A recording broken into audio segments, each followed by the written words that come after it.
स्वागत है आप सभी का। मैं हूं आप सभी के साथ रिया डंगवाल। आप देख रहे हैं एचएनएन न्यूज। बात करेंगे अयोध्या में राम मंदिर से जुड़े चढ़ावे को लेकर मच रहे घमासान की, लेकिन पहले सीधा आपको लिए चलते हैं। मुख्यमंत्री योगी आदित्यनाथ लाइव हैं, क्या कुछ कह रहे सुनवाते हैं। आभार व्यक्त करते हुए उनका स्वागत करता हूं, अभिनंदन करता हूं।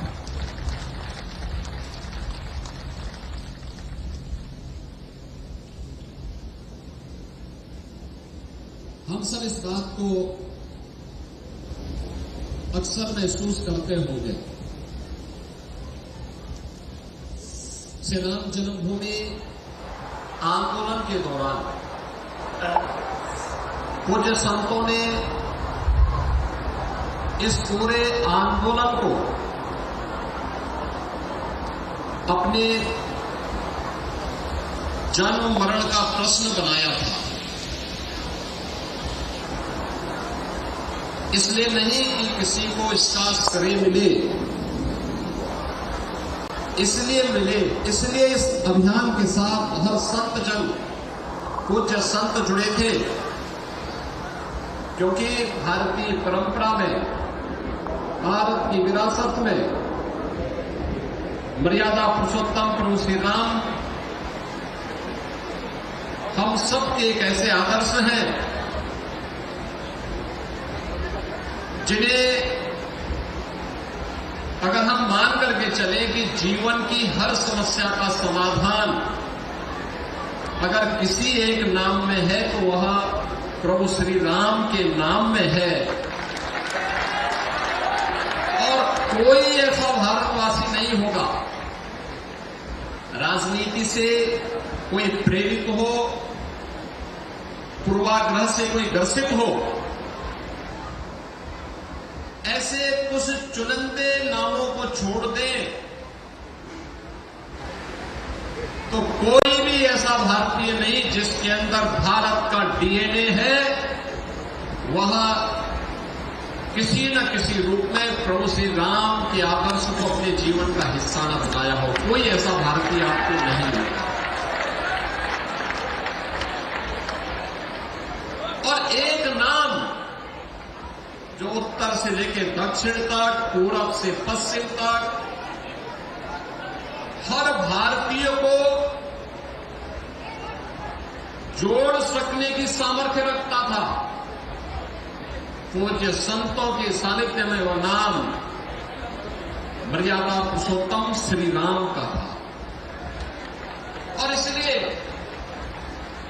लगभग 500 वर्षों तक यह आंदोलन चलता रहा। एक लंबे समय तक आंदोलन चला। याद करिए,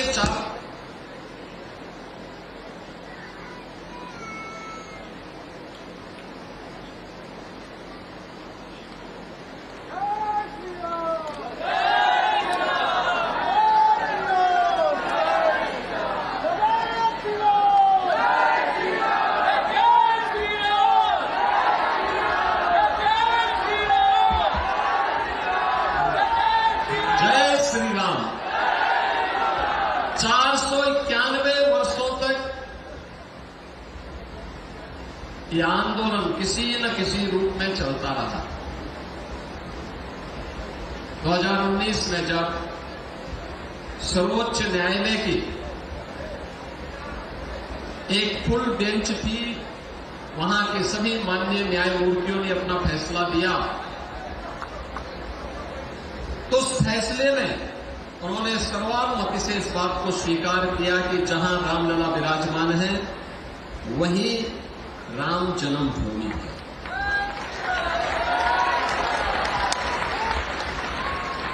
इसके साक्ष्य दिए गए थे, इसके प्रमाण थे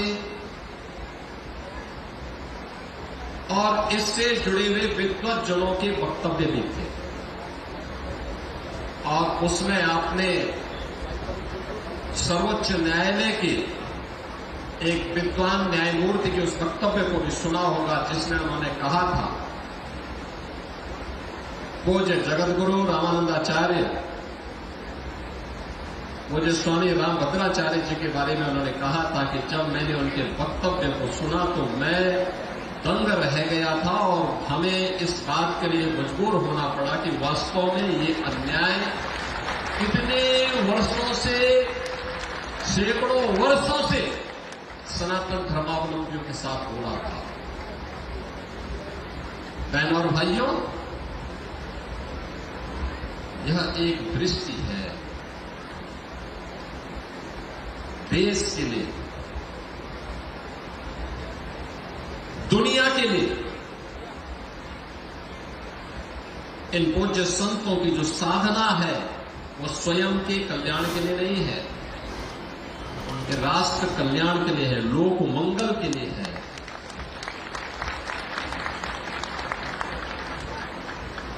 आप देख रहे होंगे बहुत सारे लोग ऐसे होंगे जो वे जगत गुरु हैं, उनके द्वारा स्थापित पहला उत्तर प्रदेश का ही नहीं भारत का पहला दिव्यांग विश्वविद्यालय चित्रकूट में,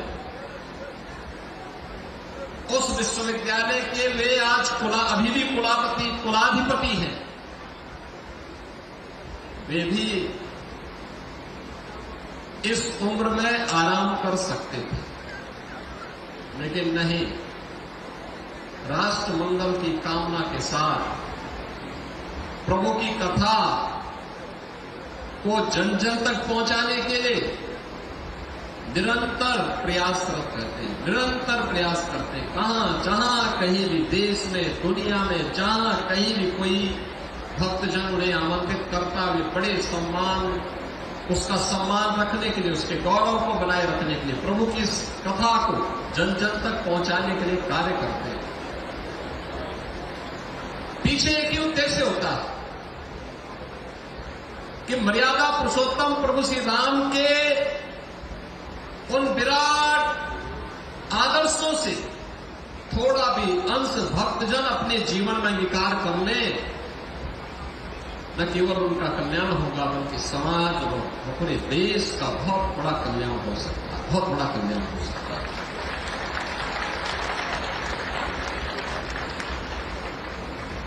याद करिए ना, रावण और उसके राक्षस जो करना चाहते थे, उत्तर भारत में भी घुस चुके थे, आर्यावर्त में उनकी घुसपैठ थी, पूरा दंडकारण्य हर और दूषण के आतंक से त्रस्त था। बस्तर तक ताड़का पहुंच गई थी, मारीच और सुबाव पहुंच गए थे।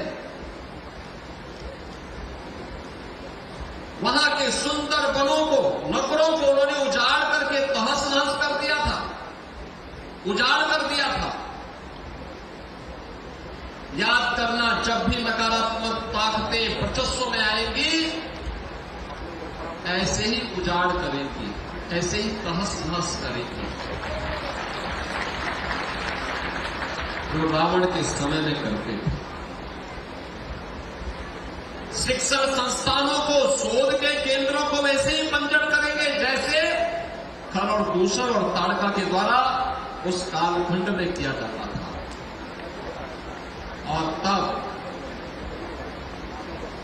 पहले महर्षि विश्वामित्र प्रभु राम को अपने यज्ञ की रक्षा के बहाने ले गए और ताकत को देखना चाहा कि क्या यही राम है जिनके बारे में हम सोचते हैं।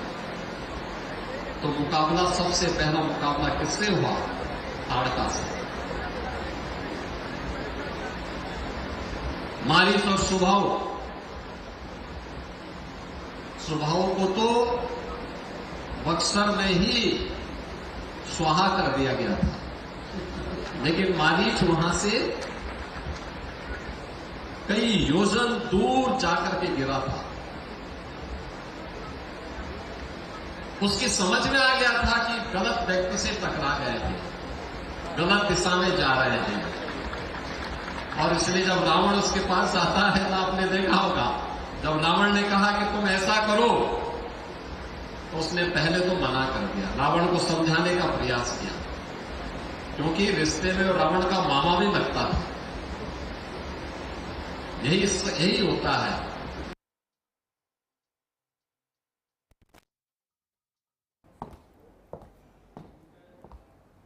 तो मुख्यमंत्री योगी आदित्यनाथ